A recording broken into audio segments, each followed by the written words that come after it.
Okay, so the first thing that we want to do is kind of a conceptual experiment to understand where the expression for root mean square velocity of gas molecules comes from. And for that, then we're going to imagine that we have an enclosed box. And each side of the box then has a dimension b. And then we have a gas molecule, and it's moving in only one direction, and it is bouncing back and forth and back and forth and back and forth in this box.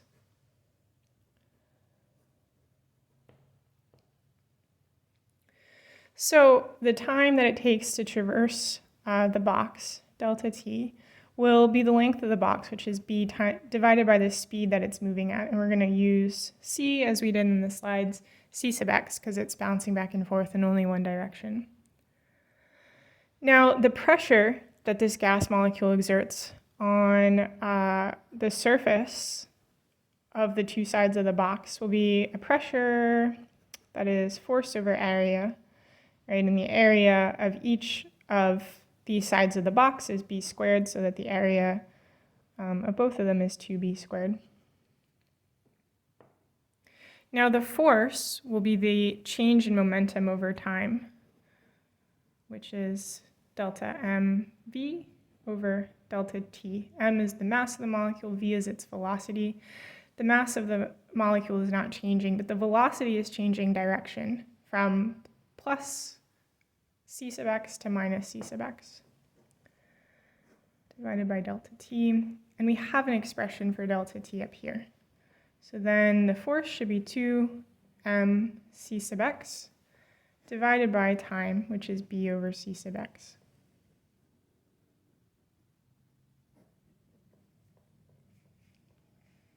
Sorry, I went off the camera. That means then that the pressure exerted by a single gas molecule will be mc sub x squared divided by b cubed, right? I've combined these two expressions here. Now let's assume that we have 1 mole of gas. A mole of gas, right, has n sub a molecules, where n sub a is Avogadro's number. 6.022 times 10 to the 23rd molecules per mole. And so if we're interested in the pressure that's exerted by a mole of gas, then that should be n sub a times the pressure that's exerted by a single molecule of gas.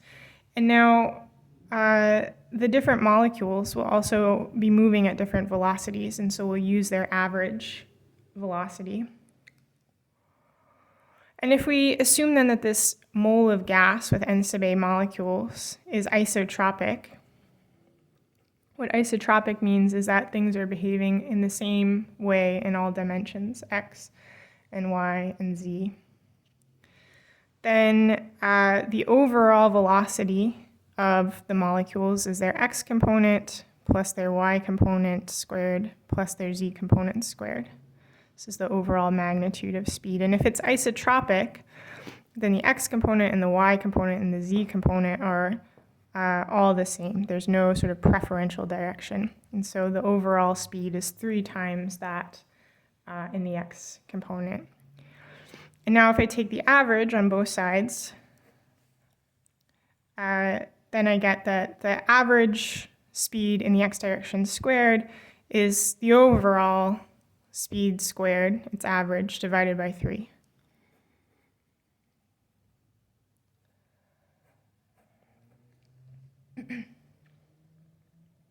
And now I can plug that back into my expression for pressure.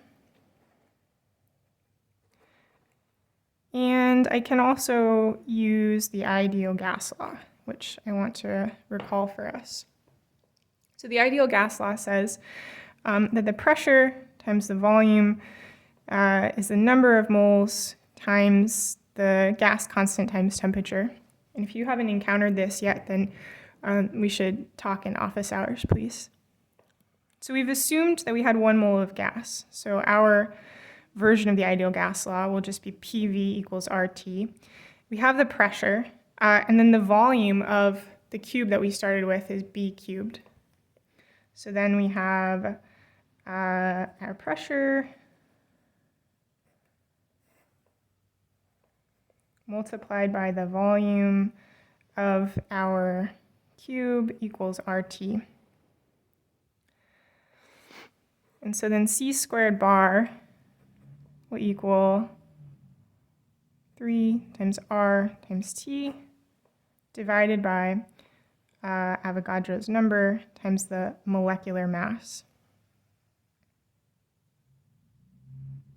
The root mean square velocity is defined as the square root of the mean square.